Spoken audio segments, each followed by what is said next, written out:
আপোনালোকে চাই আছে টাইম এইডৰ ষ্টুডিঅ'ত মই শৰৎ গায়নৰ লৈ আহিছো আন এক গুৰুত্বপূৰ্ণ খবৰ পুনৰ উত্তপ্ত হৈছে অসম মেঘালয় সীমান্ত অৰ্থাৎ জোৰাবাটত পুনৰ উত্তপ্ত পৰিস্থিতি দেখিবলৈ পোৱা গৈছে ঘাইপথ অৱৰোধ কৰিছে টেক্সি চালক সন্থাই তীব্ৰ প্ৰতিবাদ কৰিছে অসম মেঘালয় সীমান্তৰ ইতিমধ্যে অৰ্থাৎ জোৰাবাটত এতিয়া তীব্ৰ প্ৰতিবাদ সাব্যস্ত কৰা দেখিবলৈ পোৱা গৈছে ৰাজপথত বহি তীব্ৰ প্ৰতিবাদ সাব্যস্ত কৰিছে অসম টেক্সি চালক সন্থাৰ তৰফৰ পৰা ইতিমধ্যে তীব্ৰ প্ৰতিবাদ সাব্যস্ত কৰা দেখিবলৈ পোৱা গৈছে যিহেতু মেঘালয়ত যি ভয়ংকৰ কাণ্ড সংঘটিত হৈছিল 19 তাৰিখৰ দিনা তাৰ পাছতে এতিয়া গৰজি উঠিছে প্ৰতিগৰাকী লোক গৰজি উঠিছে আৰু বৰ্তমান অধিক উত্তপ্ত হৈ পৰিছে অসম মেঘালয় সীমান্ত অৰ্থাৎ জোৰাবাট আমি জনাই আছো এই মুহূৰ্তৰ সমগ্ৰ খবৰ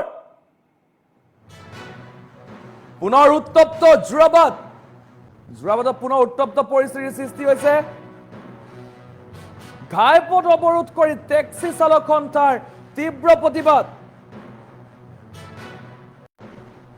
দুখীৰ বিৰুদ্ধে কঠোৰ ব্যৱস্থা গ্ৰহণ নকৰাৰ পৰ্যন্ত প্ৰতিবাদ বাহাল ৰখাৰ হুংকাৰ আৰু শিলং গুৱাহাটীৰ মাজত বাণিজ্যিক টেক্সি সেৱা বন্ধ ঘোষণা অসমৰ পৰা মেঘালয়লৈ যোৱা টেক্সি সেৱা বন্ধৰ হুংকাৰ মেঘালয়ৰ পৰা অহা এখনো বাহন সোমাবলৈ দিয়া নাই অসমত আৰু চেৰাপুঞ্জীত আজি পৰ্যন্ত আবদ্ধ হৈ আছে বহু পৰ্যটক আবদ্ধ হৈ আছে আৰু সমান্তৰালকৈ পৰ্যটক কঢ়িয়াই নিয়া 50ৰো অধিক বাহন আবদ্ধ হৈ আছে আৰু মেঘালয়ত চেৰাপুঞ্জীত আবদ্ধ হৈ আছে সকলো লোক আৰু বন্ধ কৰি দিয়া হ'ল মেঘালয়ৰ হোটেল ৰেষ্টুৰেণ্টৰ বুকিং অসম মেঘালয় সীমান্তত অচলাৱস্থা পৰিস্থিতি আৰু বৰ্তমান পৰিস্থিতি নিয়ন্ত্ৰণৰ চেষ্টা চলাইছে আৰক্ষী প্ৰশাসনে আমি জনাইছো এই মুহূৰ্তৰ খবৰ আমি জনাবলৈ চেষ্টা কৰিছো অধিক উত্তপ্ত হৈ পৰিছে অসম মেঘালয় সীমান্ত আমি এই দৃশ্যাংক দেখুৱাইছো আপোনালোকক অধিক উত্তপ্ত পৰিস্থিতিৰ সৃষ্টি হৈছে আজি পুৱাৰ ভাগৰ পৰাই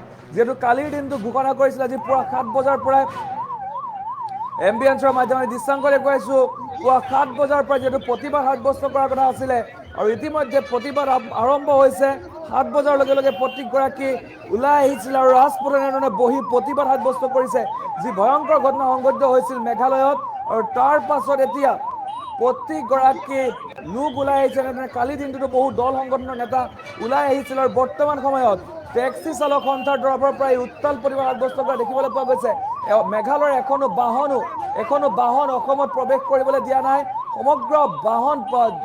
সকলো বাহন বৰ্তমান ৰাখি দিয়া হৈছে ঘূৰাই পঠিয়াইছে আৰু কালি নিশাৰ ভাগতো শ বাহন আবদ্ধ হৈ পৰিছিল আৰু ইতিমধ্যে ক'ব লাগিব এক ডাঙৰ কথা ক'ব লাগিব যিহেতু বহু পৰ্যটক মেঘালয়লৈ গৈছিল অৰ্থাৎ চেৰাপুঞ্জীলৈ গৈছিলে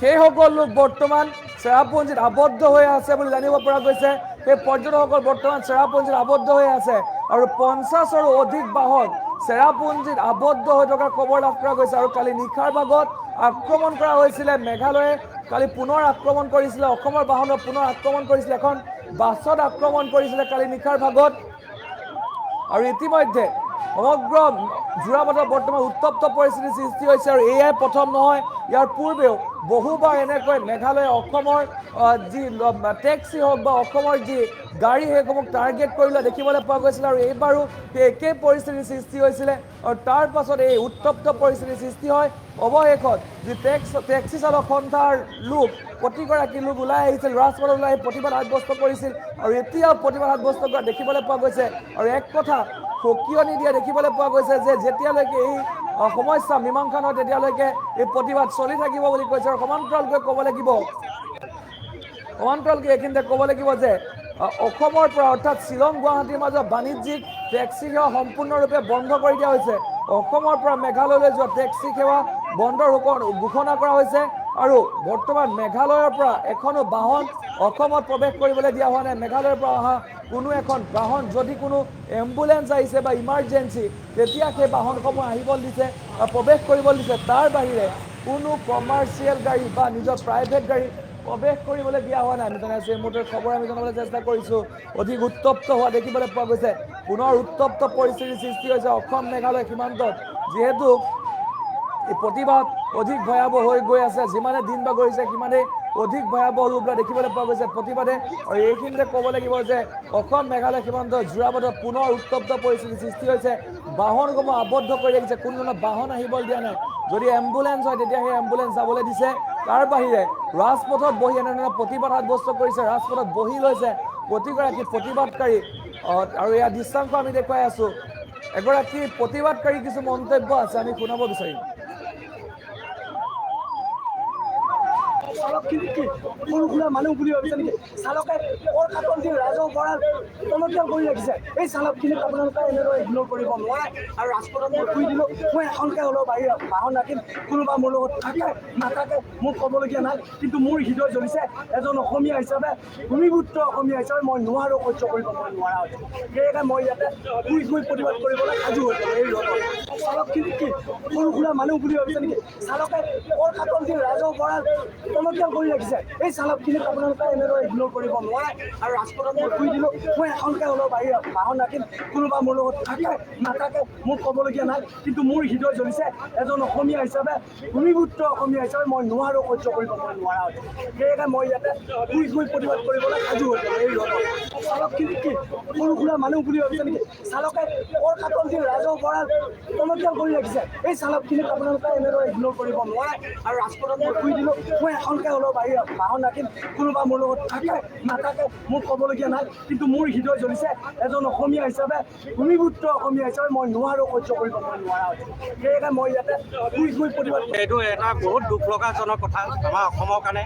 আৰু এই কিন্তু যি আক্ৰমণ হৈ গ'ল মেঘালয়, এয়া কিন্তু কোনো কাৰণতে ভাবি ল'বলৈ নালাগে যে এয়া কোনোবাৰ গাড়ী চলোৱা চালকসকলৰ ওপৰতহে হৈছে। এয়া আমাৰ অসমীয়াৰ ওপৰত হৈছে। এই আগ্ৰাসন আমাৰ অসমীয়া প্ৰত্যেকজন মানুহৰ ওপৰতে হৈছে। আজিকালি দেখিবলৈ পাওঁ যে প্ৰত্যেকটো কাৰণতে অৰুণাচলৰ পৰা নাগালেণ্ডৰ পৰা মেঘালয়লৈকে আমাৰ অসমীয়া মানুহক কেলে সিপিনৰ পৰা সিপিনে কেলে মাৰপিট কৰি থাকে। এইটো অসমীয়া যুৱ মঞ্চ কামৰূপ জিলাৰ ফালৰ পৰা স্পষ্ট কথা। অতি শীঘ্ৰে মেঘালয় চৰকাৰে সেই দোষীক কৰায়ত্ব কৰিব লাগে। আৰু যিসকল মানুহৰ আজি গাড়ী ঘোঁৰা ভাঙিলে সেইদিনা তেখেতলোকক ক্ষতিপূৰণ দিবলৈ লাগে। আৰু 2 নম্বৰ কথা হৈছে অতি সোনকালে আমাৰ অসম চৰকাৰে ইনাৰ লাইন পাৰ্মিটৰ ব্যৱস্থা কৰিব লাগে। এইটো এটা বহুত দুখ লগাজনক কথা আমাৰ অসমক। আমাৰ সতীৰ্থ চালকসকল আহিছে, অসম মেজিক চালক সন্থাৰ চালক আহিছে আৰু বিভিন্ন ধৰণৰ টুৰিষ্ট টেক্সি চালক যিমান আছে সকলোবোৰ আহিছে। আৰু অকণমান পাছতে অসমৰ ৰাইজে দেখা পাব যে আমি এই ঘাইপথ দুটা অৱৰোধ কৰিম। সেইকাৰণে আমি অৱৰোধ কৰিম, মেঘালয় আৰু অসম চৰকাৰৰ যি চুক্তি কৰিব আমাৰ লগত কৰিব লাগিব। আৰু তেওঁলোকৰ আলোচনা অনতিপলমে আলোচনা হ'ব লাগে। আলোচনাৰ পাছত কি ওলায়। সৰু সুৰা মানুহ বুলি ভাবিছে নেকি? চালকে কৰ কাটন দি ৰাজহ ভঁৰাল টনকিয়াল কৰি ৰাখিছে। এই চালকখিনিক আপোনালোকে এনেদৰে ইগনোৰ কৰিব নোৱাৰে। আৰু ৰাজপথত মই শুই দিলোঁ, মই এখন